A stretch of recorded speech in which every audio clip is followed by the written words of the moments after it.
welcome to Highly Questionable. I'm not Dan Le Batard. I'm George Sedano. We traded one Cuban for another. This is Dan's father, Gonzalo, the realest Cuban, and that's Amin Hassan over there. Amin, what do you like on the show today? I told you, America, I'd be here and Dan wouldn't. But I'm excited to hear about KYRIE telling us everything is fine because he's there. Vamos, papi. Is LeBron James right to criticize his teammates' preparation and commitment? All right, so the Lakers lost to the Pelicans, and Anthony Davis didn't play, and needless to say, LeBron wasn't necessarily happy about it. Here's what LeBron said. The last few years, everybody's so accustomed to the losses that I'm just not accustomed to. I'm not accustomed to it. I would never get comfortable with losing. So, losing game 1 to Houston, it feels the same way as losing game 59 in New Orleans for me. That's just how I'm built. That's who I am. Look, all across America, I hear people saying, how dare LeBron criticize his teammates for having interests outside of basketball when he is shooting Space Jam 2 and making commercials and being a mogul? Guys, there's a huge difference. One, this ain't his first rodeo. He's been doing this for over a decade now and managed to be the best player in the world while doing it. While his teammates, they're young. They're still not accustomed to doing it. Remember, it's do as I say, not as I do. But the other part where he says, I'm not accustomed to losing, that's the hard one because he's not only making an indictment of his teammates, he also kind of is making an indictment of his coaching staff. He's saying that this is a place where everyone is used to losing, where it's not a big deal. But it's a big deal to me. George, this is classic LeBron breadloaf material, isn't it? Well, it's funny. You and I used to talk about this on the podcast all the time. We dubbed him Daddy LeBron when he went from Miami to Cleveland because he was the conquering hero arriving in Cleveland to teach those young whippersnappers how to win a championship. And then, of course, he arrives in L.A. and trades up for an even younger cast. I don't know what he actually expected out of this. I don't know if he actually felt that this would come to fruition, especially in the Western Conference. But I do think that he's kind of barking up the wrong tree here with these young guys. He's sitting there, criticizing the young guys, and they don't have the right focus, and they don't have the mental fortitude to win or whatnot. The guys who have been failing him are the veteran guys, okay? Rajon Rondo, Kentavious Caldwell-Pope, JaVale McGee, those type of guys. The offseason acquisitions, okay? Lance Stevenson, even Michael Beasley, who was jettisoned now. All those guys, a minus when it comes to their plus-minus, their net rating this season. The young guys, they're all a plus on that side. So for all the groveling and all the nonsense that we're hearing from LeBron, you need to dedicate your time to talk to those veteran guys who are the guys who are really letting you down. It's just an easy target to go with the young guys. Well, I tell you one thing. Couple of more losses and Magic Johnson is going to be wearing that brown paper bag over his head, on the stands. That's the way I see it. Watch my words for it, and then LeBron will be in trouble then. Hey, Poppy, who's that guy with the bag on his head in the stands?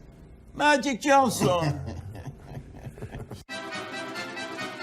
Is Chris Paul right that beating the Warriors in the regular season means nothing? The Rockets beat the Warriors on Saturday night. Let's take a listen to what Chris Paul had to say. Yeah, like I said, man, I watch games and stuff too much. You can come in here and win on a Monday night in February or, Tuesday night in November, December. But in the playoffs, that's when you got to beat a team 4 out of 7 times. So, it's great we won tonight, but 2 days, y'all forget this. We all will.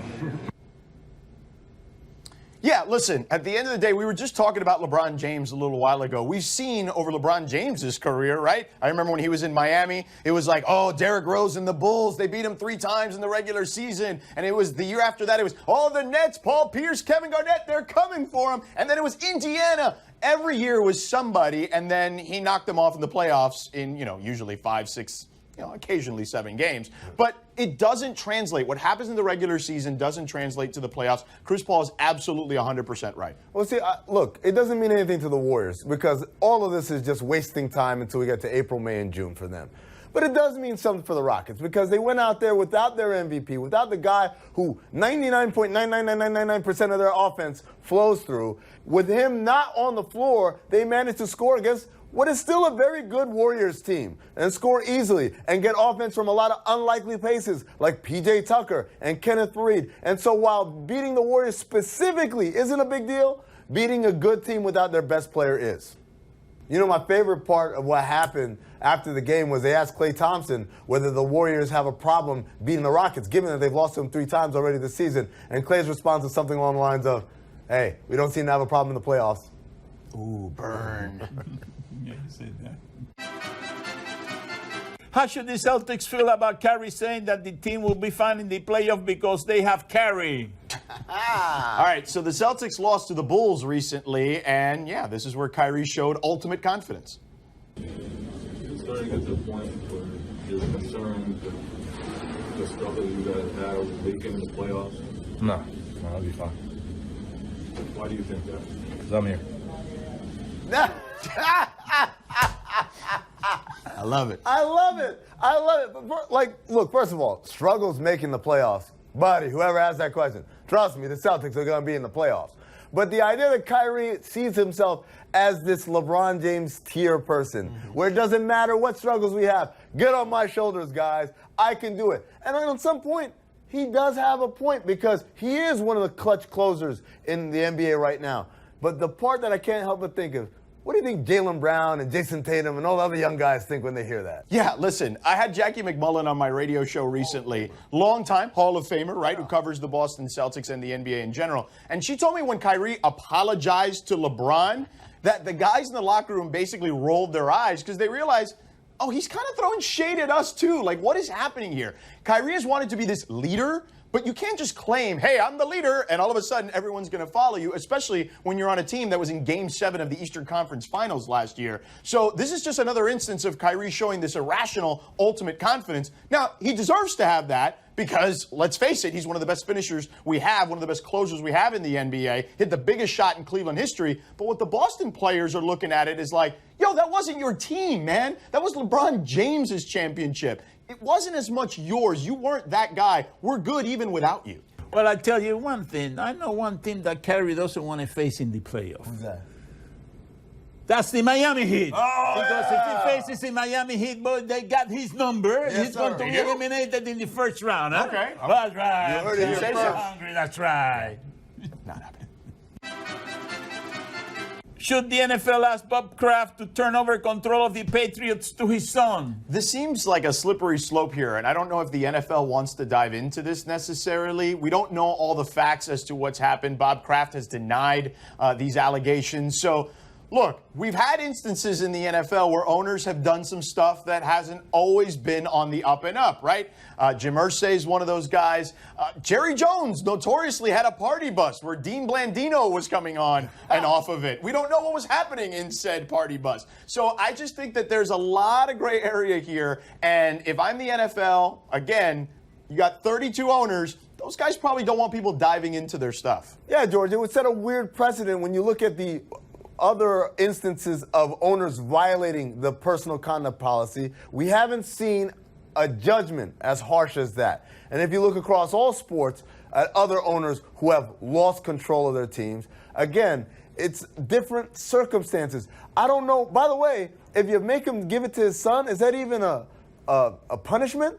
Because he still has access to the team. It's not like Tom Brady won't know him or say hello to him in the hallway. He still gets to come to games. It's very different from, say, what happened to Donald Sterling, where he was effectively forced to sell a team and was banned from attending NBA events from there on out. Are you surprised that the Ole Miss coach supported his players taking a knee? Ole Miss.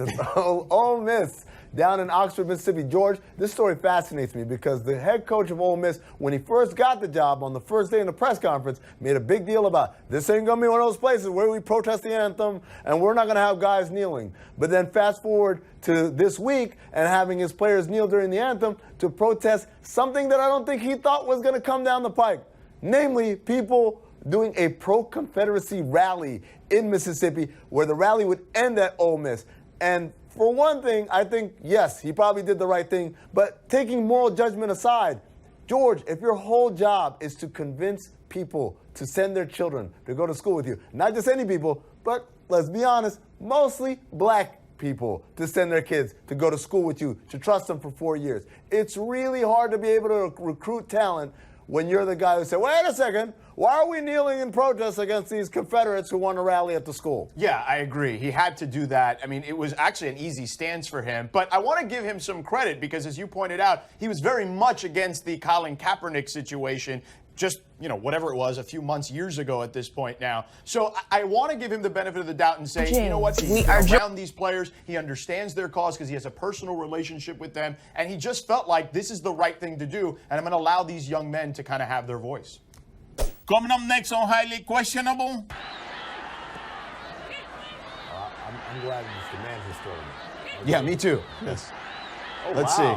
Oh, my man's got an arm, though. Yeah, that is pretty impressive. The win aided, I feel like. Yeah. McDermott goes all the way and has it blocked out of bounds. Punctuates it with a backward set. Oh, no! What? Oh, wow. Yeah, He almost hit the ref. Look at this. Gets a big block. All right, you're fired up. What the is he? Do your question. You give us topics and events, and we question them. Do you question if Thomas Bryant saw the ref? Wizards Pacers in the second quarter. Thomas Bryant trying to play defense. Let's take a look. McDermott goes all the way and has it blocked out of bounds. Punctuates it with a backward set. Oh, no! What? Oh, wow. Yeah, He almost hit the ref. Look at this. Gets a big block. All right, you're fired up. You're happy. Oh, he did hit the ref.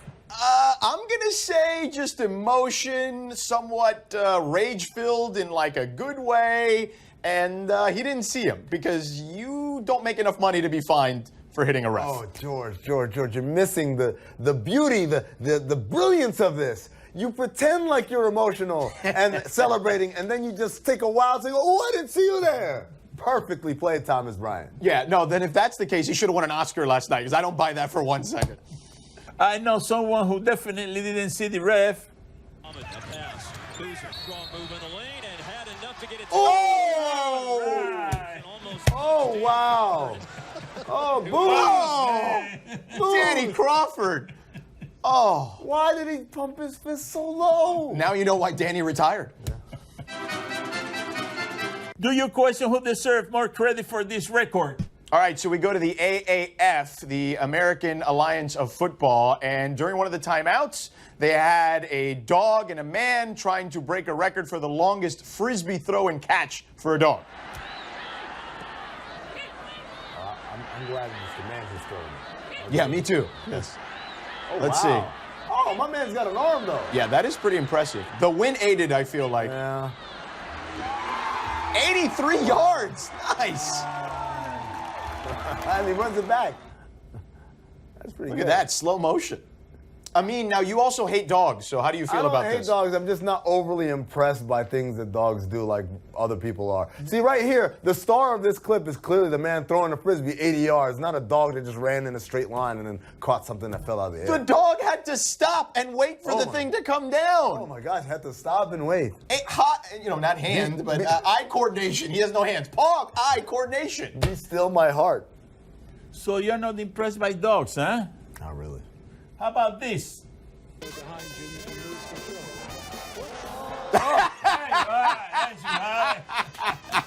Yes. Now that's impressive, too. Right here. Oh. Come on now. Is that in Phoenix? No, yeah, it looks like a court, right? That dog can drive. Is that Lenny? Oh, Lenny was complicit. Lenny. Yes. Who is that guy? I don't know. Tackle, yeah. There you go. Caused the fumble. Yeah. All right, that was a little impressive. Do you question who made the worst play? All right, we go to South American soccer, and the green team here on your screen is on the attack. Love the level of detail we have on this show. Yeah, well, the green team in South America. We could even narrow it. What? What? He missed? What are you doing? How does that happen? The goalie wasn't even there. That's why we're calling them the green team. Yeah, you don't deserve to have a name or even a league. Come on. What are you doing? Oh, how are you going left foot there? You got to go right foot. Make it easier. Even I know that. What is he doing? Well, he's just clearly mortified. That's what he's doing. That was pretty bad, but I have seen a worse miss. Oh.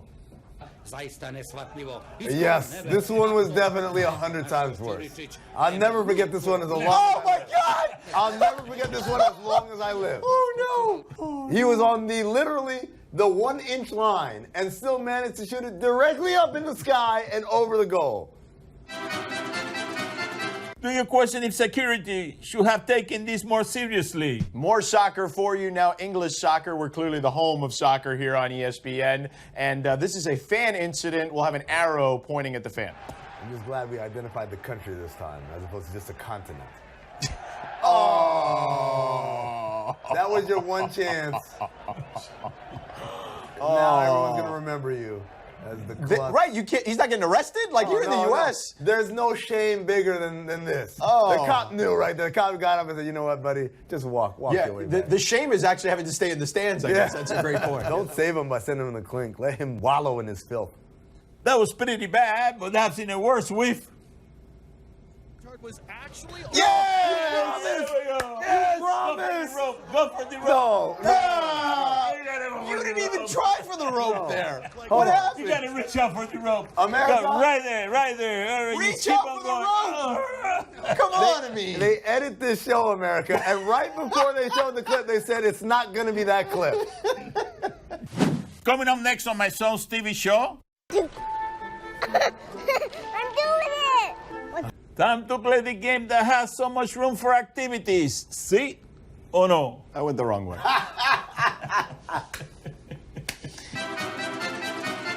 Tonight in the NHL, a full slate of games. All right, we're going to go to the world of hockey and experience hockey through the eyes of a 4-year-old. 1, 2. I'm doing it! 1, 2, 1, 2. I did it. Okay.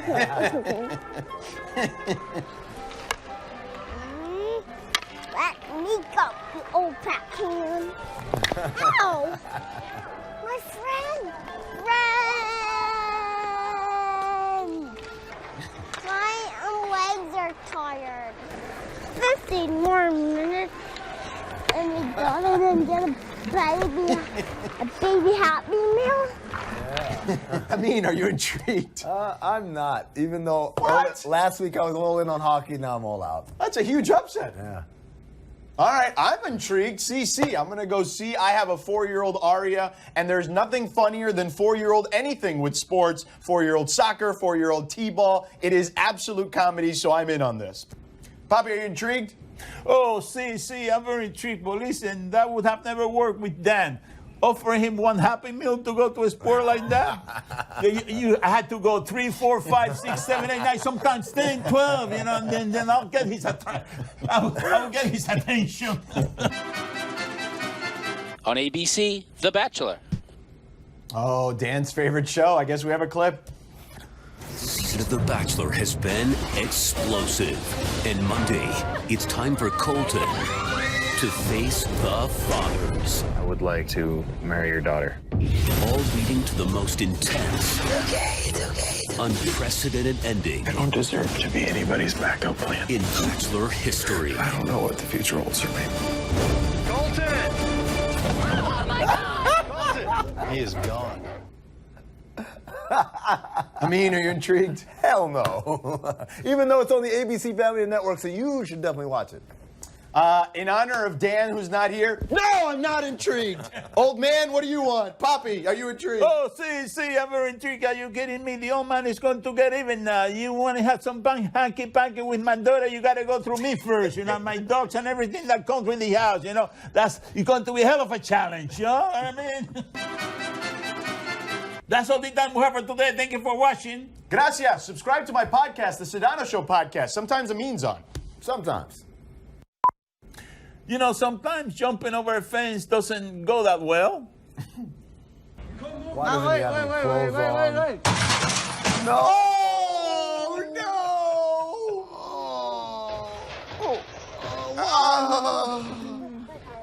We miss you, Dan.